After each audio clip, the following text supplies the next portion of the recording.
ingawa imeanza kuteremka vile rais alisema, lakini bado haijafika ile kiwango ambayo tunataka ifike. Gharama ya bidhaa muhimu nyingi haijafika ile kiwango ambayo tunatarajia ifike, lakini tuko na matumaini.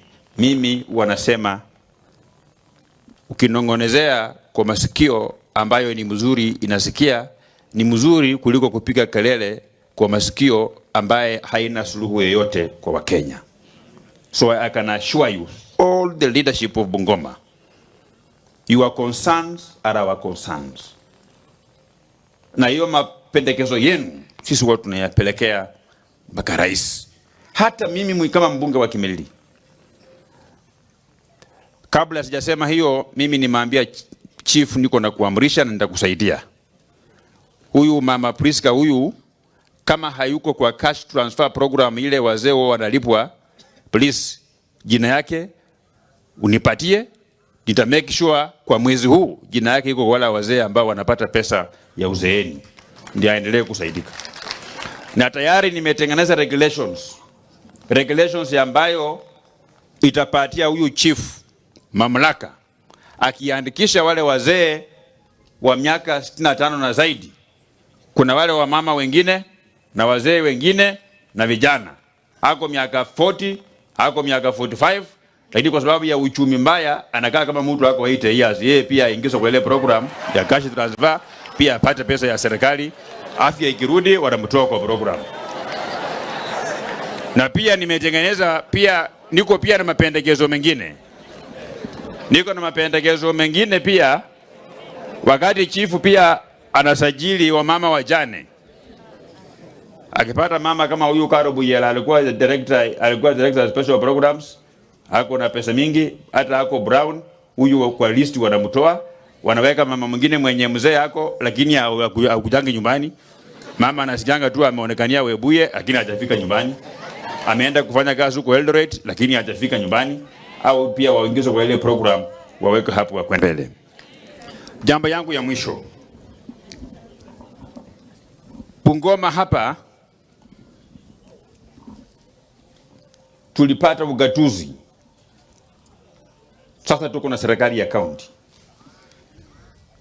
Ilikuwa ya kwanza ya Ken Lusaka akaondoka, Wycliffe Wangamati akarudi akaondoka.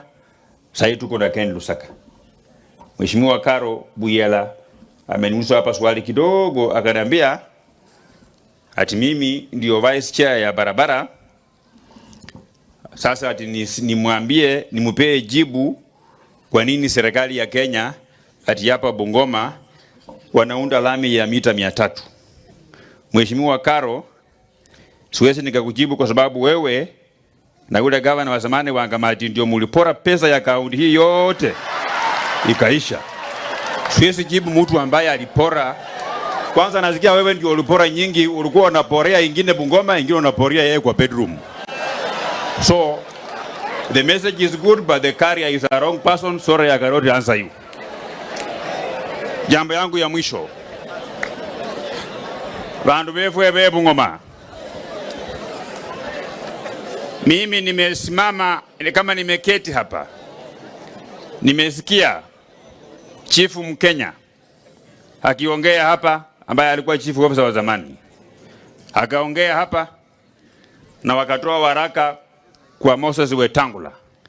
Ati Wetangula ati kwa sababu tuko Bungoma moja, kwa hivyo ati yeye asipague ati wale watu wote ambao wanatafuta kiti ya governor. Nafikiri yesema pia na Karo. Sasa ati Wetangula vile pengine wamesikia speaker amesema pengine kura yake pengine ni yangu. Sasa hao wamesema ati yeye akae kando, ati asiingilie. Lakini unajua mtu ukikua kwa kanisa ya Pende hawezi ukafunga ndoa ya watu wa Islamu. Kama namna gani? Alafu sasa hiyo tena wananchi hawa, unajua ile gari yenu ile mlikuwa nayo zamani, kwa sababu wewe Mkenya wewe ndio ulikuwa unatoa pesa ya watu ya kutembea na mipini ya kupiga watu hapa. Ile gari yenu ilipata accident, ilianguka, watu hawezi wakapanda basi ambaye ilipata accident. Watu wanapanda basi mpya ya Dismus Barasa mwaka wa 2027. Mungu awabariki sana.